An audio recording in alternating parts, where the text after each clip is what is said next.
Bah, le digital, c'est la base en fait on va dire, pour transférer ton business d'un pays à un autre. Bah, en fait, c'est hyper simple parce que tout tient sur un ordinateur. Voilà. Voilà. Moi, c'est un peu plus compliqué parce que moi, j'étais entre le physique et le digital. En France, je fais de la sous-location professionnelle, donc j'avais des appartements en gestion, j'avais mon dépôt juste en bas des appartements, donc j'avais du business physique, j'avais aussi une dark kitchen, bref, j'avais tout centralisé, j'ai tout lâché, j'ai quasiment tout lâché pour venir aux Émirats. Ok, ouais, donc Donc, tu j'ai étais perdu. beaucoup dans le dur en fait, tu étais beaucoup dans le physique, quoi. J'étais entre les deux parce que, bon, je vais essayer de revenir sur mon parcours.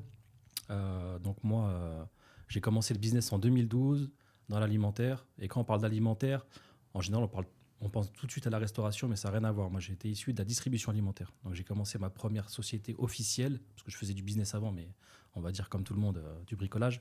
Donc première société officielle en 2012. Distribution alimentaire, c'est tout simplement le fait d'acheter de la marchandise, distribuer des marques existantes auprès des commerçants en B2B. Donc moi, c'est comme ça que j'ai appris le business. Ok. Et après, j'ai eu beaucoup d'autres expériences. J'ai tenté pas mal de choses. Je me suis formé dans plein de domaines.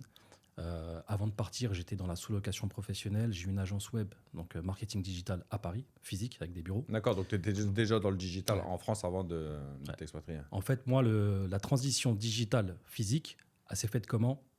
J'étais dans le transport de personnes, VTC, en 2017 ou 2018. Et en fait, il y a un gars qui m'a vendu une campagne Google Ads. J'étais pas du tout dans le digital. J'étais dans de base, moi, j'étais dans le physique. Et qu'est-ce qui m'a fait prendre conscience de la puissance du digital? C'est qu'un gars, il m'a vendu une campagne Google Ads avec un site internet tout bidon, un site vitrine. C'était Wix à l'époque. Donc c'était Wix. Il m'avait vendu ça 2000 €. Donc il m'a allumé. 2000 € un site 2000 vitrine. €, un site vitrine. Mais en fait, le plus important, c'était C'était à l'époque. Ouais. Le plus important, c'était la campagne publicitaire. La campagne Google Ads. Mais c'était une campagne téléphonique. Et en fait, moi, j'étais dans le transport de personnes VTC. C'était pour des réservations en fait. C'était pour de l'urgent, ouais. Ok. C'était une campagne téléphonique dans le sens où, quand les gens y cliquaient, ils m'appelaient directement pour avoir un taxi, un VTC immédiatement ou pour prévoir la course pour plus tard. Et moi, j'avais un gros réseau de VTC. Donc, du coup, c'est là où j'ai pris conscience de la puissance d'Internet parce que j'allumais ma campagne 15 minutes. J'avais énormément d'appels. Donc, je prenais les courses qui me plaisaient pour moi et le reste, j'ai dispatché.